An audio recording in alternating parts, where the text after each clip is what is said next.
হয়, নিশ্চিতভাৱে চাওক, সময় যিমানে আগবাঢ়িছে বৰপথাৰত সিমানে উৎকণ্ঠা বৃদ্ধি পাইছে। যিহেতু আজি বৰপথাৰৰ জীয়ৰী, গোলাঘাটৰ জীয়ৰী অসম সন্তান লাভলীনা বৰগোহাঁয়ে পেৰিছ অলিম্পিকৰ প্ৰথমখন খেলত অৱতীৰ্ণ হ'ব আৰু নৰৱেৰ প্ৰতিপক্ষৰ বিৰুদ্ধে তেওঁ অৱতীৰ্ণ হ'ব। ইতিমধ্যে বৰপথাৰবাসী ৰাইজৰ মাজত উৎকণ্ঠা বৃদ্ধি পাইছে আৰু বিশেষভাৱে আজিৰ খেলখন সম্পৰ্কত, লাভলীনা সম্পৰ্কত বিস্তৃতভাৱে কিছু আমি পৰ্যালোচনা কৰিম, কিছু আলোচনা কৰিম। আজিৰ খেলখন লাভলীনাই কেনেধৰণে পাৰদৰ্শিতা প্ৰদৰ্শন কৰিব, আজিৰ খেলখনৰ বিশেষ কি আছে, এই মুহূৰ্তত মই কথা পাতিবলৈ যত্ন কৰিম। যিহেতু মোৰ লগত আছে লাভলীনাৰ আদিগুৰু, কিক বক্সিঙৰ প্ৰশিক্ষক, NIS-ৰ এজন প্ৰশিক্ষক আৰু বিশেষভাৱে লাভলীনাক প্ৰথমবাৰৰ বাবে বক্সিং ৰিঙলৈ আগবঢ়াই দিয়া, কিক বক্সিং শিকোৱা এজন প্ৰশিক্ষক বৰপথাৰৰ প্ৰশান্ত কুমাৰ দাস।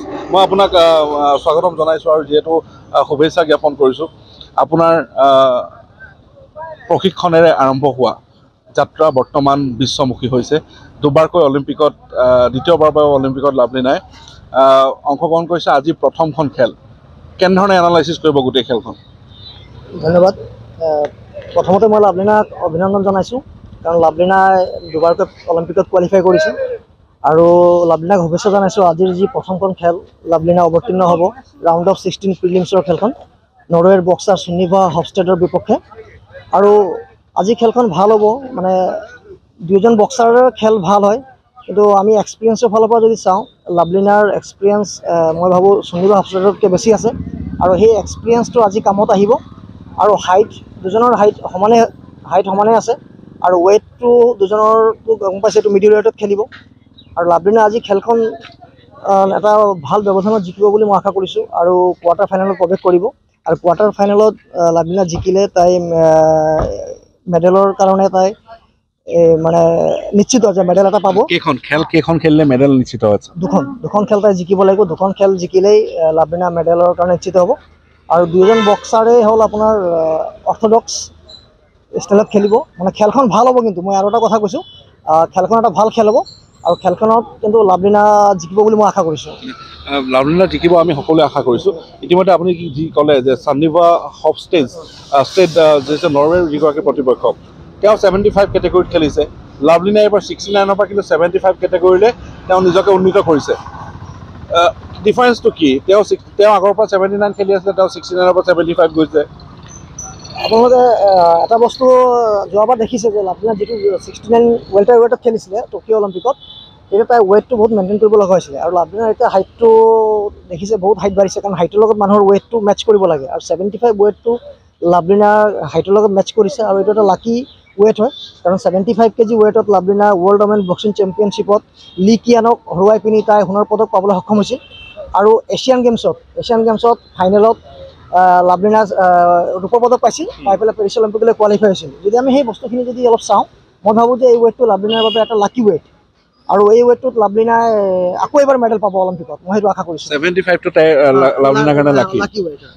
আপুনি, মই আৰু এটা কথা জানিব বিচাৰিছোঁ যে যিহেতু লাভলীনাই পেৰিছ অলিম্পিকলৈ যোৱাৰ বাবে জাৰ্মানীত এখন বিশেষ প্ৰশিক্ষণ লৈছে, তাৰ পূৰ্বে পাটিয়ালা কেম্পতে লাভলীনাই বেছিভাগ সময় পেৰিছ অলিম্পিকৰ কাৰণে তেওঁলোকে প্ৰেক্টিছ কৰিলে। মই দৰ্শকসকলক জনাই থ'ব বিচাৰিছোঁ, NIS প্ৰশিক্ষণৰ বাবে পাটিয়ালা কেম্পত প্ৰশান্ত কুমাৰ দাসো বহুদিন ধৰি আছিলে। কিমান দিন আছিলে আপুনি তাত? মই তাত এমাহ আছিলোঁ, এমাহ নহয়, এমাহৰ ওচৰা-ওচৰি আৰু 25 দিন আছিলোঁ তাত মই।